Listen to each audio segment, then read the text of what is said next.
자, 오늘은 구약 인물 강해 설교 강해 24번째 시간 비느하스에 대해서 같이 은혜를 나누도록 하겠습니다.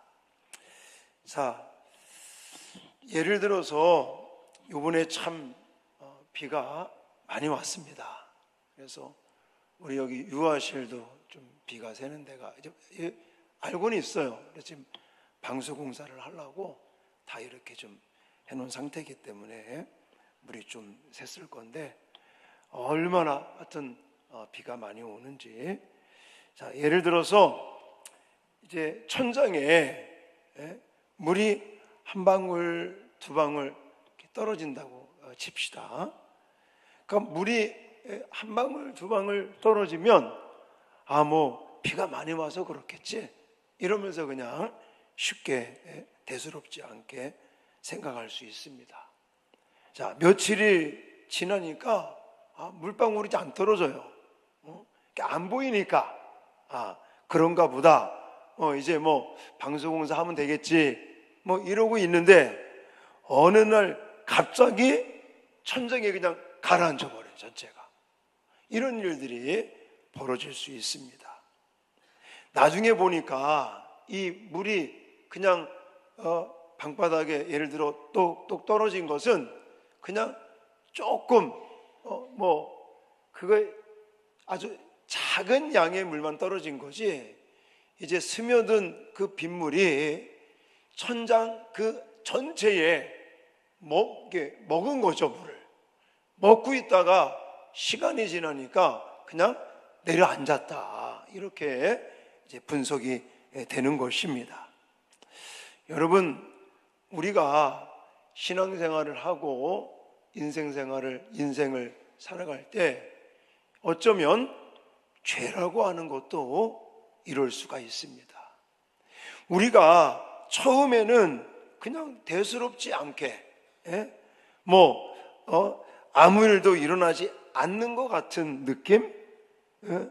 그러나 그것이 나중에 쌓이게 되면 천장이 주저앉는 것처럼 우리의 양심과 또 하나님과의 관계 이런 것들이 모두 주저앉게 된다라는 사실을 저와 여러분들은 기억해야 될 줄 믿습니다. 여러분, 이스라엘이 바로 그렇게 무너졌다라고 보시면 됩니다. 자, 이스라엘이 그렇게 무너지고 있을 때 한 사람이 일어나서 외쳤는데 그 사람이 바로 비느하스다, 이렇게 말할 수 있습니다. 비느하스는 사람들의 박수를 받고 지지를 받으며 일어난 사람이 아닙니다. 모두가 죄에 젖어 있을 때, 죄에 대해서 무감각하게 있을 때에 하나님의 마음을 품고 일어난 사람이라고 저는 말씀을 드리고 싶은데, 자, 비느하스를 통해서 우리가 발견할 수 있는 거룩한 믿음은 무엇이냐? 죄를 하나님의 눈으로 바라봤다. 따라서 해보세요. 죄를 좀 크게 좀 해보세요. 식사 안 하셨습니까? 저는 아주 김밥을 한 3인분을 먹은 것 같아. 우리 사모님이 그냥 얼마나 맛있게 김밥을 쌌는지 아주 배가 고팠는데 열심히 막 3인분을 먹었더니 힘이 넘치네 그냥. 자, 저녁 안 드신 분들도 좀 힘내서 죄를 하나님의 눈으로 보았다. 아멘. 진작에 이렇게 하지. 잘하셨어요. 자, 먼저 오늘 본문 1절부터 3절 아나운서가 없어요.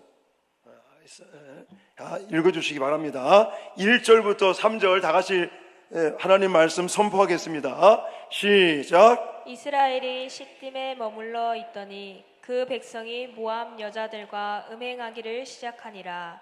그 여자들이 자기 신들에게 제사할 때에 이스라엘 백성을 청하매 백성이 먹고 그들의 신들에게 절함으로 이스라엘이 바알 브올에게 가담한지라. 여호와께서 이스라엘에게 진노하시니라. 아멘. 자, 지금 읽은 이 3절까지는 이스라엘이 죄에 또 예배에 대해 빠져버려요. 이게 잘못되어 타락한 모습을 우리에게 소개하고 있습니다. 자, 여기서 보시면 먼저 이스라엘 백성들이 어떻게 죄와 예배를 바꾸면서 타락해 갔느냐, 이런 단어가 나오죠. 모압 여자들과 뭐했다? 음행했다. 또 우상에게 바친 재물을 먹었다. 또 바알에게 절하며 그 우상에게 자신을 결합했다. 가만히 보니까 이방 여자와 음행을 하는 데다가 또 우상에게 바친 재물을 먹고 또 바울에게 절하면서 우상에게 자신을 내어주는 이런 안타까운 모습을 볼 수가 있습니다. 자, 3절에 보시면 가담한지라 라는 단어가 나와요. 가담하다 라는 말은 단순히 가까이 갔다는 뜻이 아닙니다. 이 원어를 볼 것 같으면 자신을 단단히 묶었다, 이런 말을, 결합했다, 이런 단어를, 이런 의미를 가지고 있습니다. 다시 말해서 하나님과 언약을 맺은 백성이 누구와 묶였다? 바알과, 바알신과, 바알신을 숭배하는, 우상 숭배하는 그런 모압 사람들과 하나가 됐다, 이렇게 강력하게 말씀을 하고 있는 거예요. 이거는요, 하나님을 향한 배신입니다.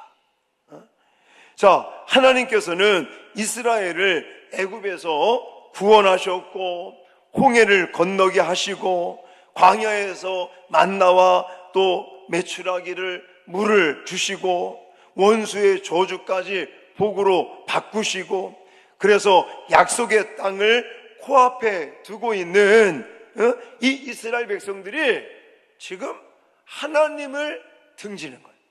하나님을 배반하는 거예요. 그리고는 바알 신상, 바알과 결합하는, 이걸 지금 이야기하고 있는 것입니다. 여러분, 죄의 본질이 뭐예요? 죄의 본질. 죄는요, 물론 내가 막 사람을 폭행하고 강도짓을 하고 뭐 사람을 죽이는 것도 죄라고 말할 수 있지만, 성경에 보면 죄의 본질은 뭐냐? 하나님보다 더 의지하는 것, 하나님보다 더 사랑하는 것, 이게 죄의 본질이다라고 말하는 것입니다. 여러분, 그것을 잃어버리면 더 이상 살 수 없다라고 생각하면 그게 우상이 되는 거예요. 어떤 사람은 휴대폰이 없으면 못 살겠다 그래요. 그러면 휴대폰이요, 우상이 되는 거예요, 우상이. 사실 요즘 심각합니다. 목사인 저도요, 휴대폰이, 스마트폰이 없으면 괜히 불안해지는 것 같아. 그럼 막 찾게 되고. 오늘도 이제 우리 수양관에 이제 구덕교회라고 지금 한 팀이 들어와서 2박 3일 동안 그 칠천도 그 하청 일대에 있는 그 어린아이들을 막 모아다가 성경학교를 하더만요. 그러니까 이게 이제 어느 교회에서 하는 게 아니라 우리 비전 빌리지를 대관해서 2층 예배실 너무너무 좋으니까 거기다가 칠천도 그 거제시 하청면에 있는 교회들 애들을 막 45인승 버스로 막 실어 날라가지고 거기서 막 여름 성경학교를 이제 내일도 하고 주일까지 이렇게 하고 있는데, 제가 이제 가서 안내해주고 음식물 쓰레기는 어떻게 해야 된다 이런 거 쭉 해주고, 또 숙소 또 변동사항이 있어가지고 그런 거 해주고 막 일하고 막 나도 모르는 사이에 휴대폰이 어디 갔는지 모르는 거예요, 이게. 근데 요즘은요, 스마트폰이 없으면 아무 일이 안 돼요. 그래서 거기에 다 저장이 돼 있고, 내가 가만히 생각해 보니까요, 아니, 휴대폰 번호도 우리 집사람 것만 쉬우니까 외우고 있지, 가운데서 우리 식구들은 다 끝에 자리가 같거든요. 가운데 자리만 집사람은 5553 이렇게 쉬우니까 외우지, 딴 애들 거는 애들 거 휴대폰 번호도 기억이 안 나는 거야. 그러니까 스마트폰이 없으면 전화도 못해. 이러면서 또 그 스마트폰이 또 사라진 거라, 이게. 일하면서 어디다 놨는지를 모르니까 그거 찾는다고 또 이리저리 막 다니고. 목사인 저도요, 이 스마트폰이 없으니까 좀 마음이 불안하다는 마음이 생기는 것 같아서 제가 회개를 많이 했습니다. 만약 스마트폰이 하나님보다 더 우리가 그거를 소중하게 생각하고 사랑하고 의지하고 이런다면 그것도 우상이 될 수가 있는 거죠. 어떤 어른들은요, 자녀가 또 우상이 되는 경우가 많습니다. 참 안타까운 현실이죠. 물론 자녀를 잘 교육시키겠다라고 물론 그렇게 신경 쓰는 거 참 좋지만, 그게 너무 과하다 보니까 하나님보다도 애들이 더 우선이야. 이것도 사실은 우상이 된다라는 거예요. 자, 근데 지금 누가 그러고 있는 거예요? 이스라엘 사람들이. 사실은 우리의 모습일 수도 있겠죠? 자, 이런 모습 가운데 하나님의 진노가 있었다라는 거, 하나님의 진노가. 자, 이렇게 하나님의 진노가 있을 때, 그럼 비느하스는 어땠느냐? 비느하스의 마음은, 비느하스라는 사람은 하나님 아버지의 마음을 가지고 아파했다라는 거예요. 여러분, 11절에서 하나님은 비느하스가 내 질투심으로 질투하였다라고 말씀하십니다. 성경에서 하나님의 질투는 인간의 질투와 다릅니다. 여러분, 인간의 그 질투는 어떤 마음일까요?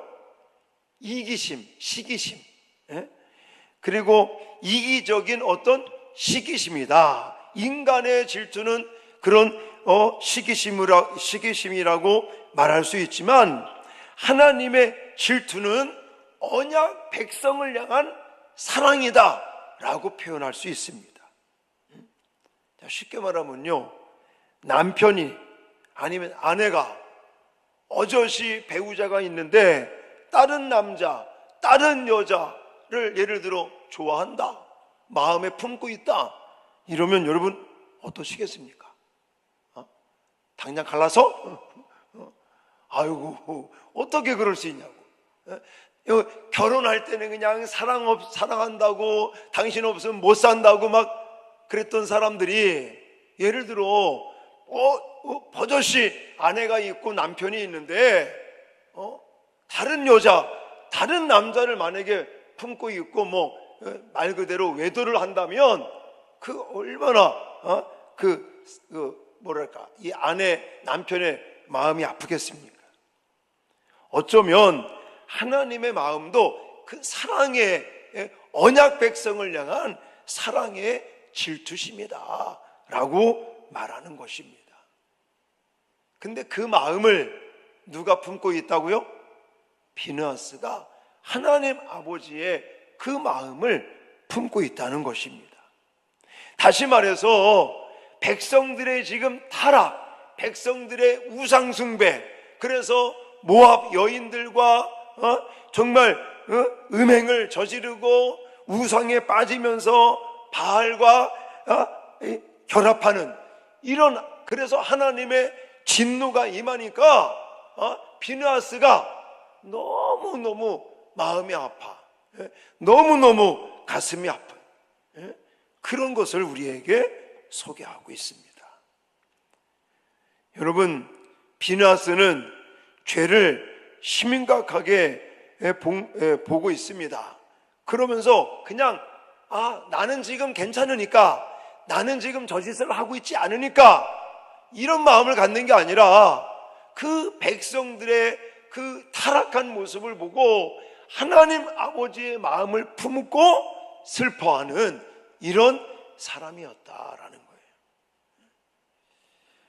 여러분, 공동체 안에서 썩어가는 죄를 그대로 두면 더 많은 사람이 죽게 된다는 사실을 우리는 알아야 됩니다.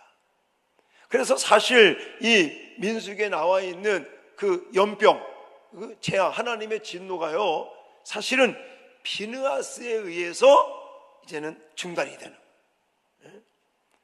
자, 그 다음에 이 비느하스에 대해서 두 번째로 소개해 드리고 싶은 건 뭐냐?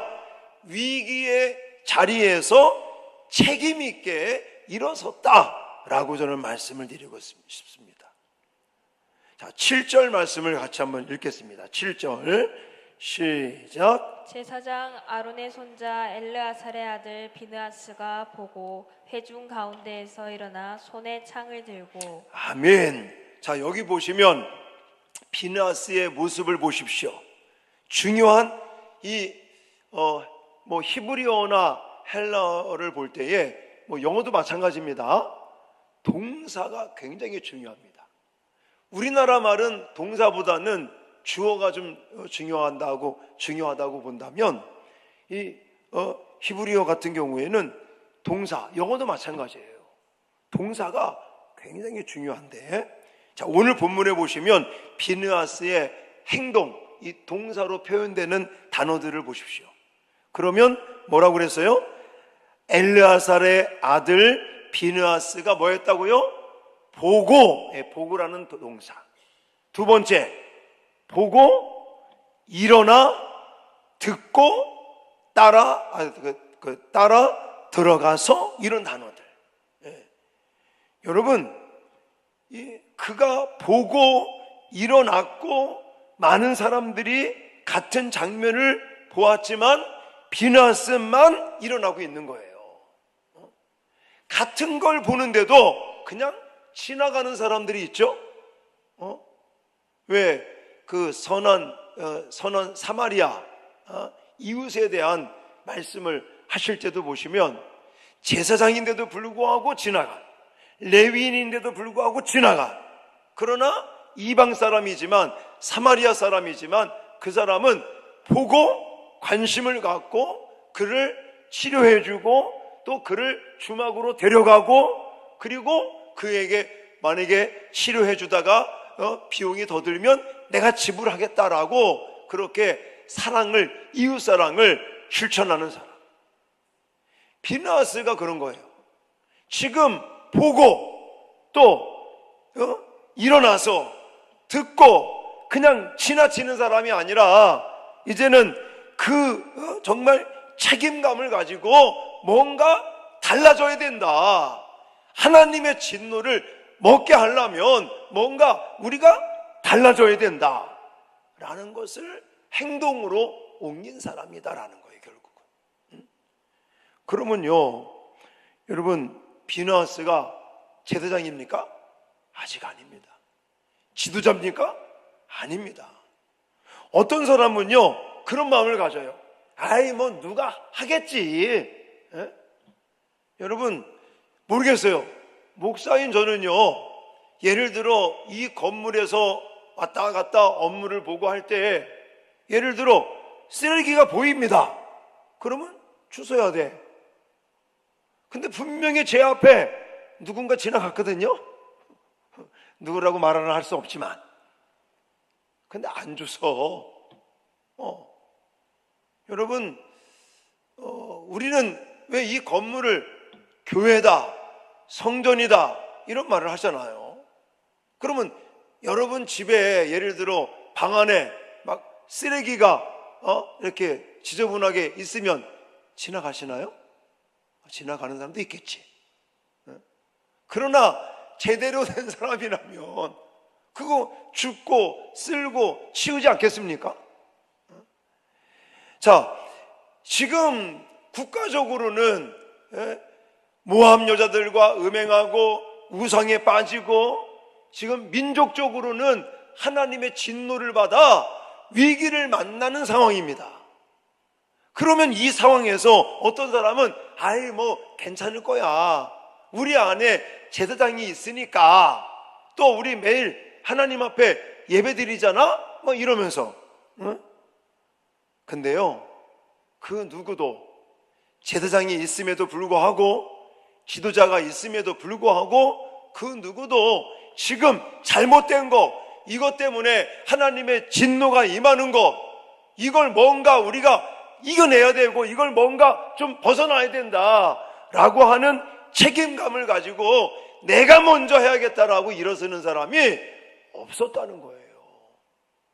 근데 비느하스는 아직 대제사장도 아니었습니다. 이스라엘의 최고 지도자도 아니었습니다. 그러나 자신의 지위가 낮다는 이유로 책임을 회피하지 않았습니다. 그는요, 비록 자기가 아직은 부족한 사람이지만 지금 이 상황을 그냥 보고만 있을 수가 없는 거예요. 그래서 그가 거룩한 열심을 갖습니다. 할렐루야. 여러분, 우리가 교회 생활하고 또 신앙 생활하고 믿음 생활하고 뭔가 사회 속에서 지낼 때도 우리는 거룩한 열심이 있어야 될 줄 믿습니다. 누군가 하겠지, 뭐 목사님이 하겠지, 장로님들이 할 거야, 권사님들 계신데 뭐 다 알아서 하겠지, 우리 목자가 참 잘해, 알아서 할 거야, 이런 마음을 가지시면 안 돼요. 우리는 거룩한 열심이 있어야 될 줄 믿습니다. 그래서 누가 하기를 기다리는 게 아니라, 내가 지금 내 앞에 보이니까 내 앞에 보이는 거는 하나님이 나에게 일하라고 말씀하시는구나. 할렐루야. 여러분, 가정에서도 마찬가지입니다. 가정에서도 가족들의 영적 상태가 무너지는 것을 보면서 이거는 집사람 때문에 그런 거야, 이건 우리 남편 때문에 그런 거야, 이거는 우리 애들 때문에, 애들이 늦게 일어나잖아, 막 이러면서. 아니라니까요.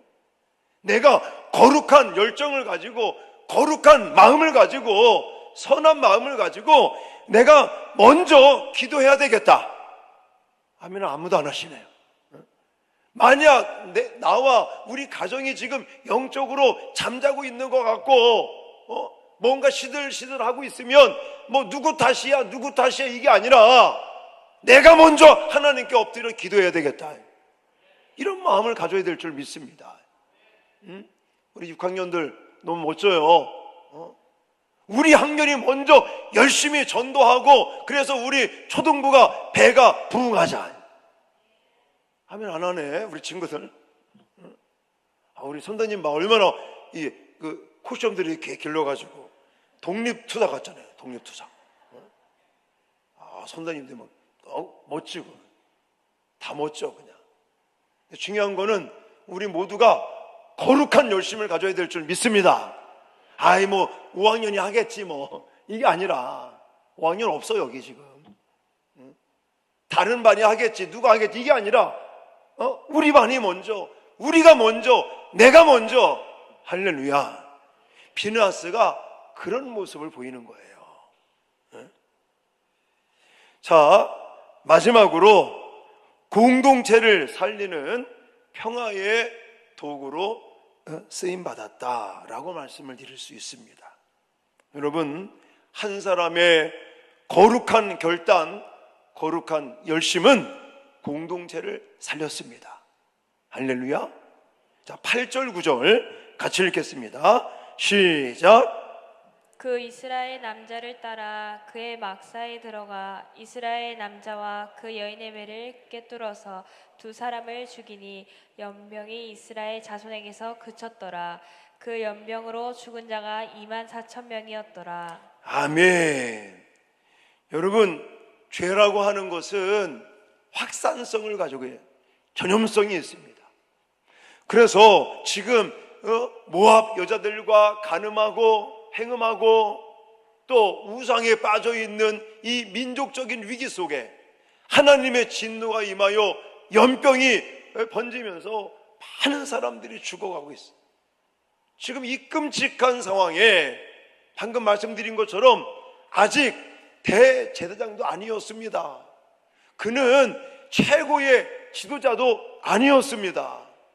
근데 그는 거룩한 열심, 거룩한 사명감을 가지고 그가 정말 여기 보니까 그 아주 그 죄를 그냥 그 대낮에 사람들 보는데도 불구하고 죄를 저지르는 이들을 쫓아 막사에 들어가서 그는 이제 정말 두 사람을 창을 들어서 두 사람을 그 자리에서 쉽게 말하면 징벌을 내립니다.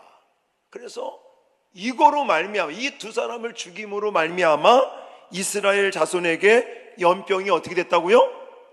그쳤더라라는 거예요. 이 연병은 하나님의 진노였잖아요. 그러니까 이 공동체 전체를 지금 비느하스가 살린 거라고요. 여러분, 지금 요 상황과 마찬가지로 어쩌면 우리의 이 신앙 공동체, 또 우리의 가정, 또 우리의 속해 있는 공동체는 물론 오늘 이 민수기에 나와 있는 것 같은 위기는 아니겠지만 때를 따라 위기를 만날 수 있습니다. 그럴 때 나 한 사람이 거룩한 열정, 거룩한 열심을 가지고 거룩한 결단을 내리면 그 공동체가 한 사람으로 말미암아 살아난다는 사실을 잊지 마시기 바랍니다. 우리는 대우리 문답을 계속 우리가 공부하면서 한 사람으로 말미암아 죄가 세상에 들어왔다고 그랬죠. 그러나 그것만 있는 게 아닙니다. 두 번째 아담, 마지막 아담, 그 한 사람의 순종하심으로 우리에게 영생, 생명이 주어졌다라고도 말씀하고 계십니다. 그리고 오늘 이 비느하스에 대한 내용을 볼 것 같으면 하나님은 바로 이 한 사람을 찾으신 거예요. 이 한 사람을 발견하고 거룩한 이 열심과 거룩한 이 열정을 가지고 이 민족이 지금 위기에 빠져 있는 이 순간에 이 비느하스의 결단, 이 모습, 이것을 하나님은 아름답게 보시고 그를 평화의 도구로 사용하신 줄 믿으시기 바랍니다. 그래서 마지막 우리가 읽었던 이제 본문 중에서 12절, 13절 마지막으로 우리 다 같이 함께 선포하시겠습니다. 시작. 그러므로 말하라. 내가 그에게 내 평화의 언약을 주리니 그와 그의 후손에게 영원한 제사장 직분의 언약이라. 그가 그의 하나님을 위하여 질투하여 이스라엘 자손을 속죄하였음이니라. 아멘. 하나님은 비느하스에게 뭘 주셨다고 그래요? 평화의 언약을 주셨다. 그리고 그와 그의 후손에게 영원한 제사장 그 직분의 언약을 주셨는데 바로 이스라엘 자손을 뭐 하는 거라고요? 속량, 속죄. 결국은 비느하스는요 누구를 예표하고 있을까요? 예수 그리스도를 예표하고 있습니다. 예수님이 그러셨잖아요. 예수님이 자기 몸을 찢고 피 흘려 결국은 이스라엘 백성들을 속량하시고 속죄하시고 구원해 주시지 않았습니까?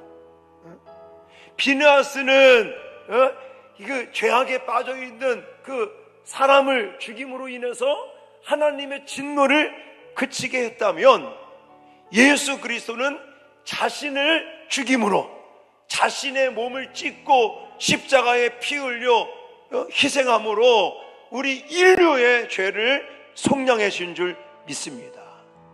여러분 이런 모습을 저와 여러분들이 지금 따라가고 있는 거예요. 예수의 제자라는 게 뭡니까? 예수님 따라가는 거예요. 예수님의 모습을 우리는 따라가는 것입니다. 자, 사랑하는 성도 여러분, 거룩한 열심을 가지고 이제는 정말 결단함으로 민족이 다시금 신앙 공동체 전체가 살아나게 되었습니다. 여러분, 우리는 비느하스의 이 본문을 보면서 우리 자신이 다른 사람을 심판할 자리에 있다고 생각해서는 안 됩니다. 아까도 말씀드렸죠. 지금 민족이 이렇게 죄악에 빠지는 그런 모습을 보고 누구의 마음을 품었다고요? 하나님 아버지의 마음을 품고 같이 아파하고 슬퍼하고, 그리고 위기의 자리에서 책임감을 가지고 이제는 거룩한 열정, 열심을 가지고, 그리고 결국은 공동체 전체를 살리는 하나님의 평화의 언약의 도구가 된 사람, 바로 예수 그리스도를 예표하고 있고, 저와 여러분들도 이 모습을 따라가는 예수의 신실한 제자들인 줄 믿습니다.